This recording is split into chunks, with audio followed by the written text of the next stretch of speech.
So yes, I'm dressed for the occasion. I might wear this shirt when you and Def Leppard go on tour coming up this summer. I mean, where else am I going to wear it except at, well, I wear it all the time actually, but during Neal Schon interviews and Journey concerts. So I'm excited. Or how are you feeling? You've toured together with Def Leppard before. I feel like I saw you guys together before. Yeah, the last tour we did with them was in 18, and before that, I think it was in 8 or 9. And great experience both times, you know. The last one was really, really great. We had a great time. We get along very well. We get on really well with their audience. Their audience gets on with us, you know. It's a great chemistry, both bands together, and Joe's always a kick. And you know, the guys are always good, man. They're really As, fun to hang out with, and we end up having a great tour always. So I'm looking forward to this, definitely. as am I, as am I. So I obviously want to talk about there are certain songs when you go to a Journey concert that you expect. You know you're going to hear them. And I want to talk about two of them in particular. And I mean, I know it's kind of a cliche to talk about Don't Stop Believing right out the bat, but I do want to tell you my first kiss was to that song. Oh wow, that's awesome. So I have a personal connection to this song. And the song is just everyone has a personal connection to it. It's taken on so many lives through like different placements in media and stuff like that. And I just it's such an open-ended question, but I want to know, what do you think it is about this song that it just keeps on going?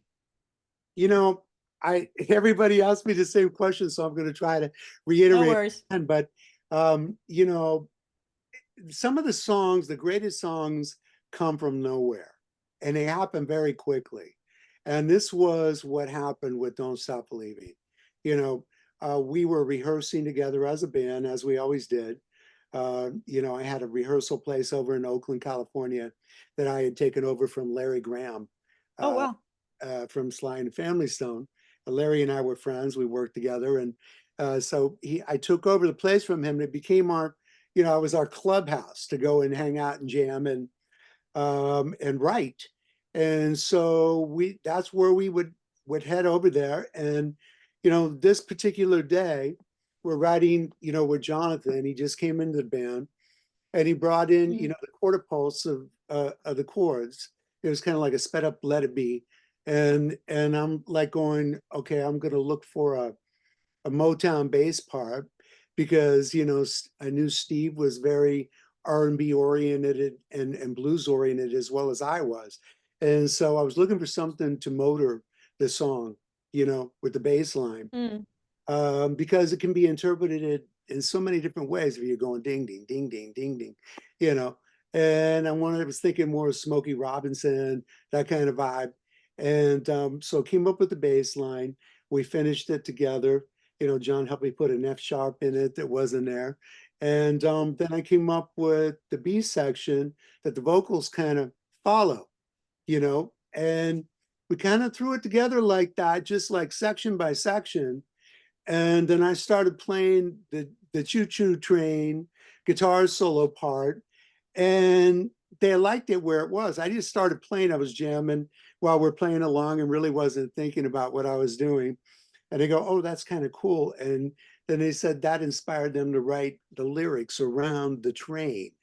And Mm. so it kind of came together very quickly like that. We arranged it. The arrangement was completely different than any other song we had ever done Yeah. before. Because sorry to interrupt, but I only when I was thinking about this, I have notes here. What's very interesting is this song was such a huge hit then and now. It's not structured like a normal song. Like I literally the song is 4 minutes and 11 seconds, and it's not till 3:21 that the chorus comes in. That's right. There are radio singles that end by 3:21, and the chorus is only sung like four times. So like this is not a typical radio hit. I imagine now they might even tell you to do a radio edit and get don't bore it, but like every part of the song is so good that you don't even realize it took 3+ minutes to get to the title of the song. It's crazy. Yeah, we put it together the way we heard it. And the label, of course, at that time, they have A&R guys that work in the label that, think they know everything. And they're saying, well, you got to chop this thing up. It's never going to get on the radio. We decided to stick to our guns. We decided, no, we're not gonna chop it up. We like the way it sounds. And so I think because of that, they didn't pour as much money into that song as they would pour into other songs.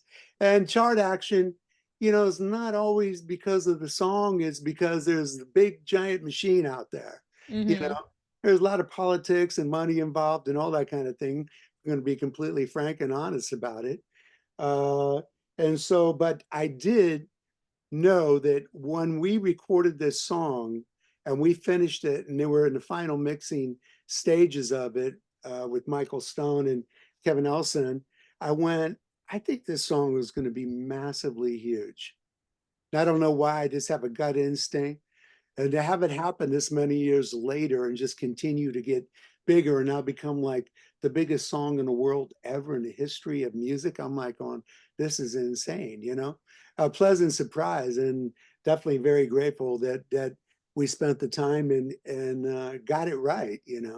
Absolutely. And I mentioned that's gone so many placements in pop culture. I have some written down. Obviously, Sopranos is one, but Laguna Beach, Glee, there's been multiple covers of it. When American Idol with Adam Lambert went on tour, that was the finale. Obviously, Rock of Ages, the musical, so many. Do you have one that's kind of like your favorite?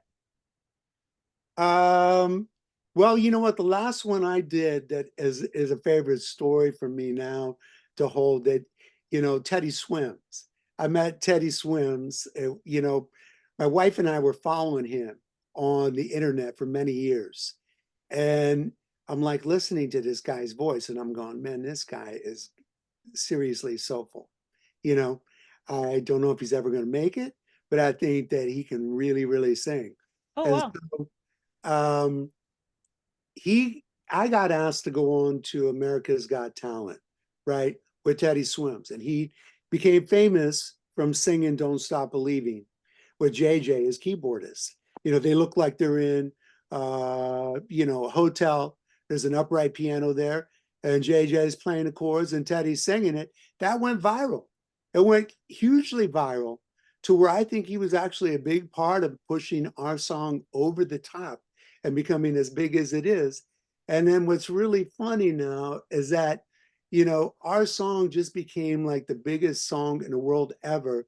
And then Teddy got his first number one single Oh, ever wow. right shortly after that. And so, it's all synergy to me, and people come with different things at the right time. And he is definitely, he's a soul man, a great singer. And so that's my last story about it all Yeah. had total relevance. It was like relevant to the success of the song. Every single thing that you brought up, like the Glee, the younger generation. We have even younger fans now. That are. I mean, I just found out that our Great Assist just sold 17 million Oh my vinyl, God. just vinyl, just That's recently. amazing. Yeah, I Uh, know. Look, my cat jumped up I excitedly on just the saw table when you that. said that. She was so excited about that news. And there's another guy on America's Got Talent who just like had the big viral audition of this season singing that song. It just keeps on going. I do He's have one. Oh, sorry, go ahead. it's amazing.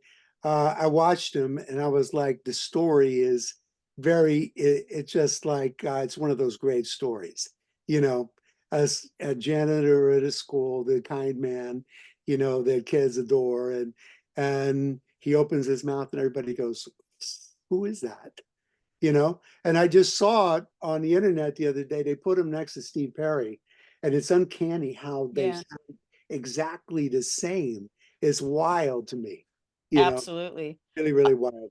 The last question I have about that specific song, I know you've been asked this a bunch about times, but if I look at a map, I think South Detroit is actually Canada because of the way the country is, that our upper border is shaped.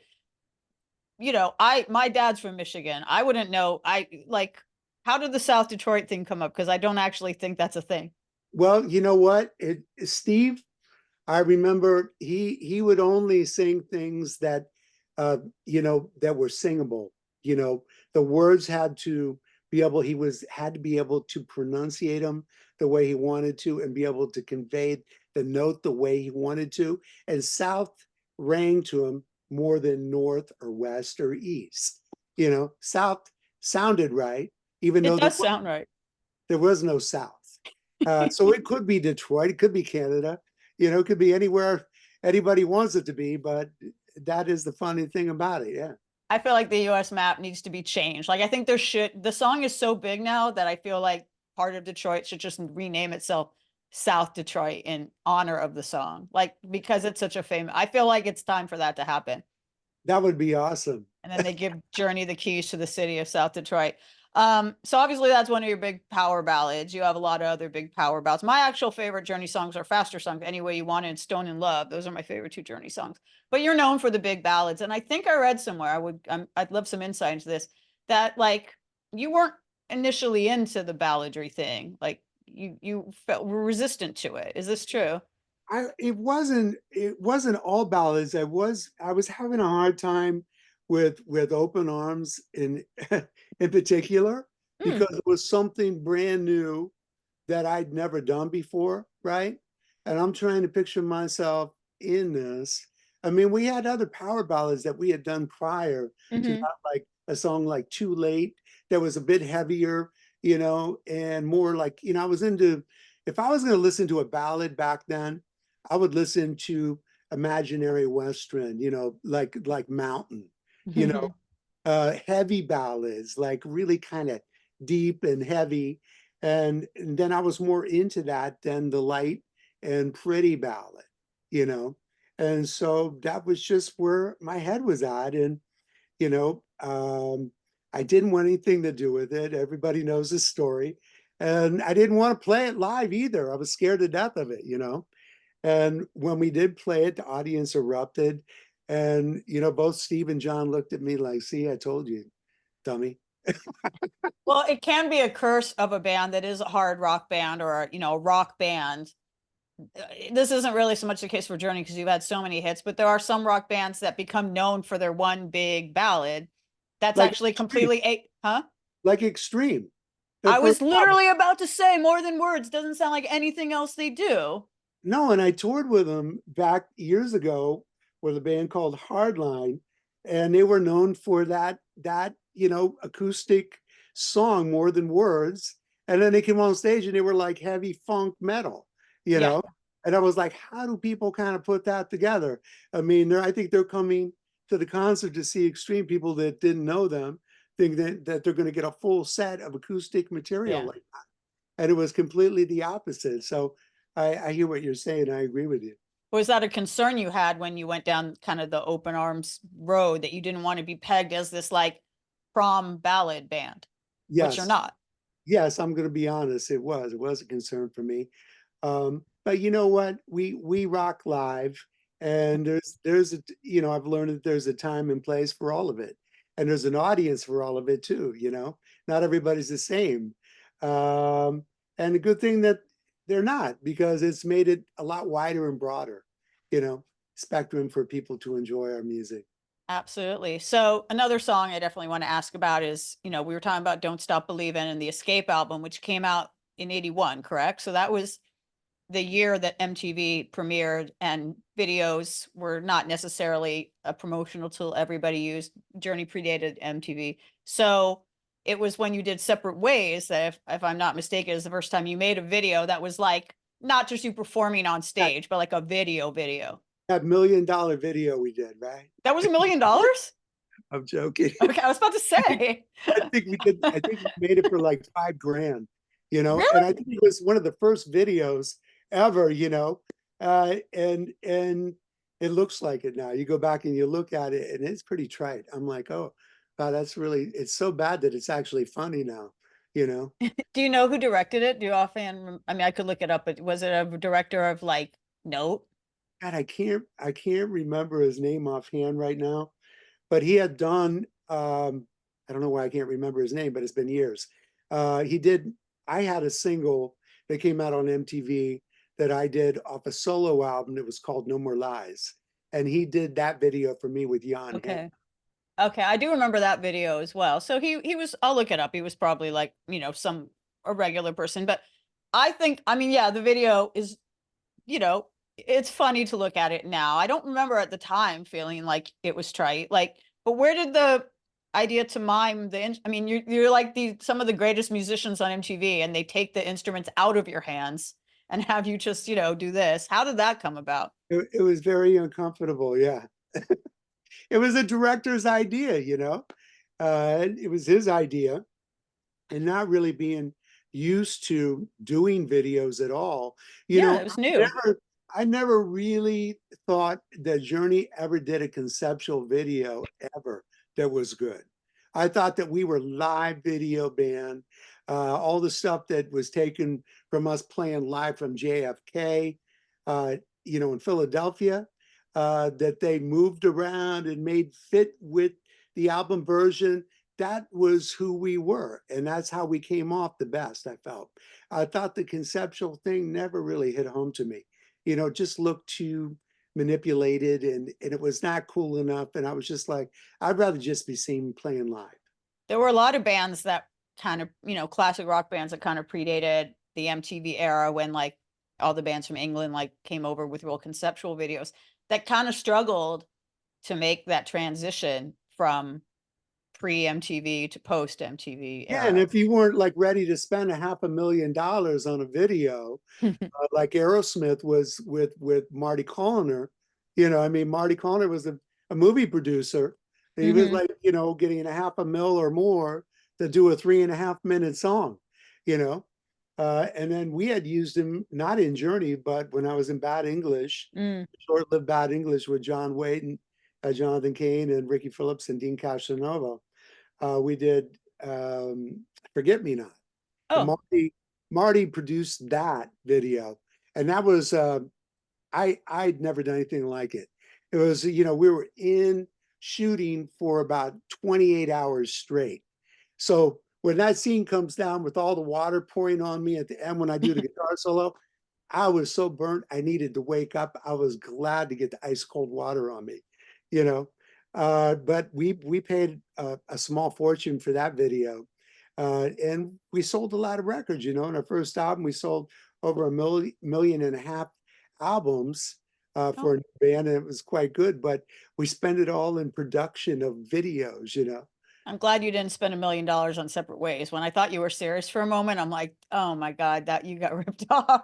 I love the video, but I love the video because of the fact that it looks like from a time when people weren't yet spending a lot of money on videos, and there were kind of no rules about what video, like people were just kind of winging it with their ideas. I liked that era of MTV. Right now it's more accepted than it was at the time when it came out. Everybody was like looking at it and going, I was like, oh, that's like, I don't think so. The whole thing just did not hit me right. And then went through the phase where many years later everybody's going, it's got to be one of the worst videos of all time, and I had to kind of agree. But now I think it's accepted because everybody realizes that it was one of the first videos ever made, and we didn't spend a fortune on it. Did you consider it a badge of honor when Beavis and Butthead trashed it? I consider that a badge of honor. I thought it was funny as hell. I was a fan of Beavis and Butthead. Did you have you seen the parodies of it? There's a band called Escort that did it shot for shot. There's a band called Glass Delirium that did it shot for shot. Some family did it in quarantine because it was Separate Ways. Everyone was I've seen it all. I've seen it all, and I think it's all hysterical, man. You have to have, a lighter side to you and not take yourself so serious. Like, oh, that's not cool. They can't be making fun of us. Who cares? You know, I we're mean, the ones that are selling the tickets and having a great time on stage. So I could care less. I'm like, I'm going to laugh with them at it. the If last you question laugh I at have yourself, I mean, what's the purpose?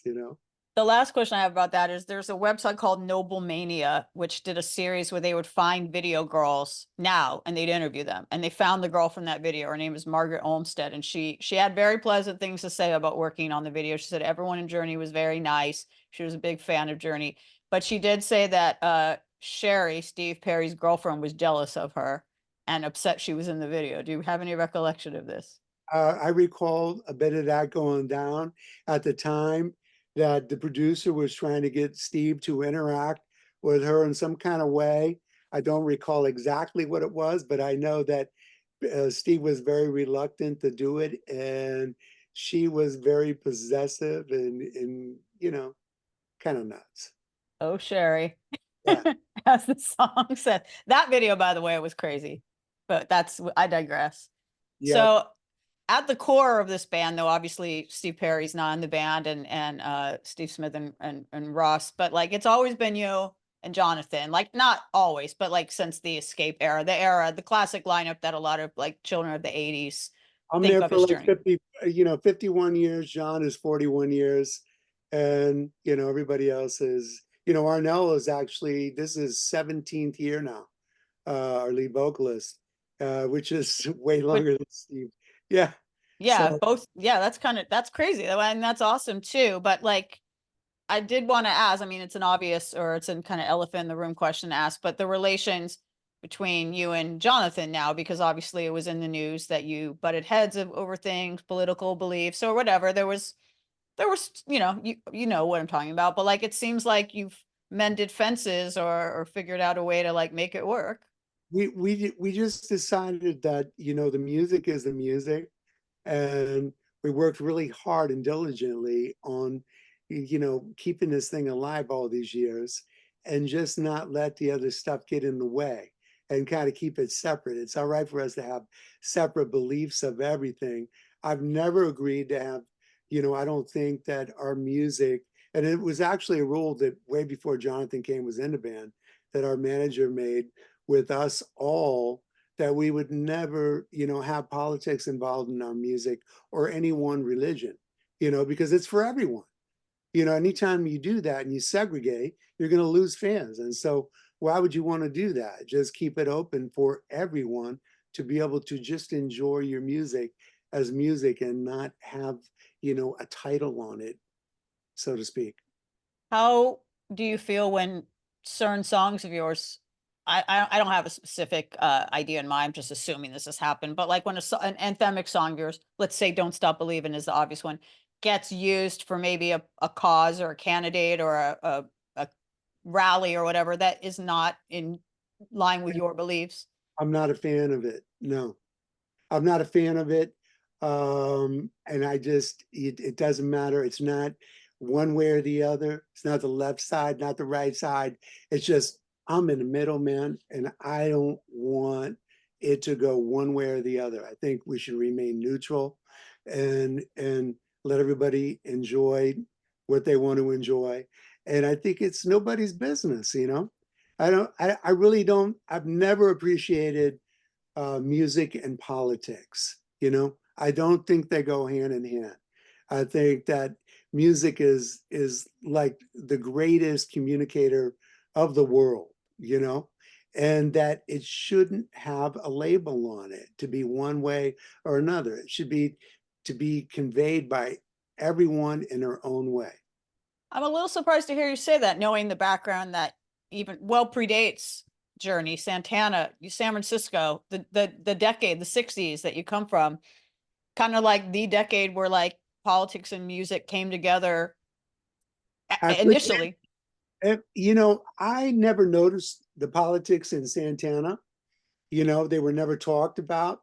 The only thing that happened to me as when I was a kid, when I joined Santana's, we were in Lima, Peru, and people were going nuts. They met us at the airport like we were the Beatles, trying to overturn, the limos that we were in.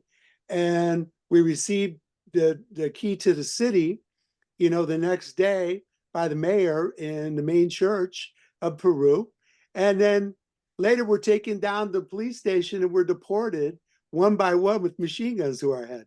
And so I was like, 16 years old going, I have no clue what's going on here, but this is really crazy. And what happened is we were going to play this giant festival. And as I understood it later, and the government felt that we were going to try to turn the people against the government.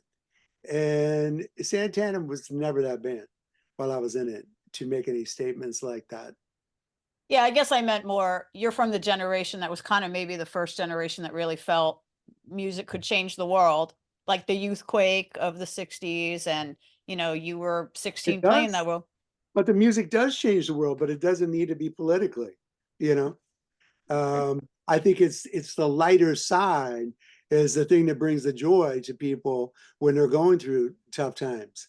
You know, you want to take them out of the funk, you want to lift them. You know, people want, I want to be entertained.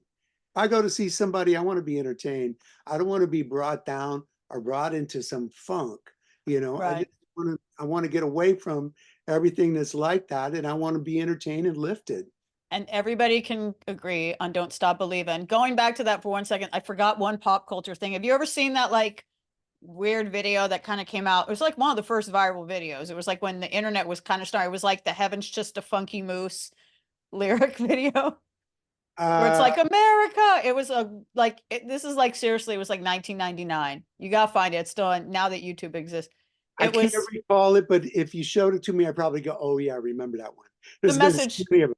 The message was basically like it was should be the it was the song of America. It was this thing everybody could agree on is that everybody can get behind this music and this song. So I see both sides. I think music can be political. I think that serves a purpose, but I also, no pun intended, I agree with the escapism of Journey, the other side thing. I just never felt that Journey music is political. You know, there's certain bands that are, you know, Mhm. and they set out to be that way from the get-go. It's not like it's a brand new thing that's brought into their world. No, they're writing about it, you know, and we never wrote about politics, so it doesn't make sense to me. Well, I know you. It's so interesting that you mentioned that Arnell's been in the band so much longer than any other singer, and he does such a great job. Yeah. But I'm sure you've been asked this so many times, but I'm not saying a full on reunion, but maybe like a one off, maybe for a charity event like Led Zeppelin did 10 years ago. Because I see that Steve Perry he said in some interview that he's considering performing live again. He released an album a few years ago that maybe he would do it again. Maybe his voice is back. Would you ever consider like maybe just a one off, or is that just totally not in the cards? It's absolutely, I've never been closed-minded to it. He knows that, and everybody pretty much in the world knows that because I've said the same thing since he's left. That, the door is always wide open for him to come in. He wants to sing one song, wants to sing a verse, let Arnell sing the other part. I felt if it was going to happen, it was going to happen when we got inducted in the Rock and Roll Hall of Fame, and it didn't happen. Yet I Yeah. had a good time hanging with him there and catching up. And so it is what it is, if he gets back into it, that would be great for him. It I would think. absolutely be great. But in the meantime, like I said, Arnell is amazing. And Journey have really bucked the odds in the sense there are only a few bands I can think of that would lose or part ways with an iconic lead singer where they'd still keep going. Like the circumstances are all different here, but like Van Halen, Queen, who have Adam Lambert with them now, Yeah, Paul ACDC. Rogers, and Paul Rogers before Adam too, and Paul did his own thing, and I actually loved that. You know, It was different. I don't know if it should have been billed Queen because he just, but again, yeah, that now with Adam, it's great. ACDC, although of course the circumstances were, but anyway, to wrap it up, like, are you a little bit surprised that you were able to continue to have be able to play stadiums and stuff when, someone who was like so associated with the band, like Steve Perry left the band? A lot of people would be like, oh, that's it. That's the end of Journey, but it wasn't. well, you know what? I always felt like it's about the songs more than it is any one individual, not taking anything away from Steve or any one of us, the contributions that we all made to write these songs. It's about the songs and more than it is one person. And we proved that. That's all I can say. You're always going to have your haters. You're going to have your people that are, on this side of the line, people over here. The thing that's great about this band is we keep attaining younger audiences and they're open-minded to everything. They just want to see you. They're not used to seeing bands jam like we jam and actually play. I mean, there's so many concerts now that young people go to, and there's not even a live band. It's just, a backing track and dancing and whatnot. It's like, and so we're one of the last living bands that are doing this, and I'm, I feel that this will be our biggest year yet. We keep having a bigger year every year. We just came off a 3-year sold out tour of arenas with Toto. and Mm-hmm. completely sold out in secondary markets, which to me is unheard of, you know? New music coming up? No follow up to the Freedom album? Any new music coming up? We're working on a few things, but they're not finished. And we're not like really in a big hurry to get it done because we have so much material to pick from, Oh, you know? cool. And you know, it's every situation where we're playing always kind of dictates to what you're going to pull out of the bag that you already have. I You know, know I know I need to let you go, but the last question I have talking about reunions, and you're gonna have the dog Randy Jackson play with you again. I'm a big American Idol fan since season one. I love Randy Jackson, and I love the photo he kept trotting out of him in the parachute pants from the day. Is he any chance you'll play with him again? I know he wasn't able to tour because of like back issues, I believe. right? He's had some, you know, physical things going on with him, and he's got that TV show, you know, that is a lot easier for him to do, I think, because he's sitting down, he's playing piano. Randy's a great guy. I've always loved Randy. Amazing human being, amazing bass player, musician. You know, I don't see him coming into the band Okay. uh, at this point. You know, I had high hopes for it at the time that we were recording, you know, our last album, but it just didn't happen. And so I'm quite happy where things are. You know, we have Todd Jensen on bass and Dean Casanova, who I've been in. You know, I was in Hardline with them. Then I brought them to Paul Rogers. We had an ass kicking like blues, electric blues band that we did with Paul that was just amazing. Awesome. Well, I'm happy that you and Jonathan are still going strong. I'm glad you patched up whatever was going on and, did it for the sake of the music. And I'm excited to see you guys, all of you guys on stage together this summer. All right, we'll be there.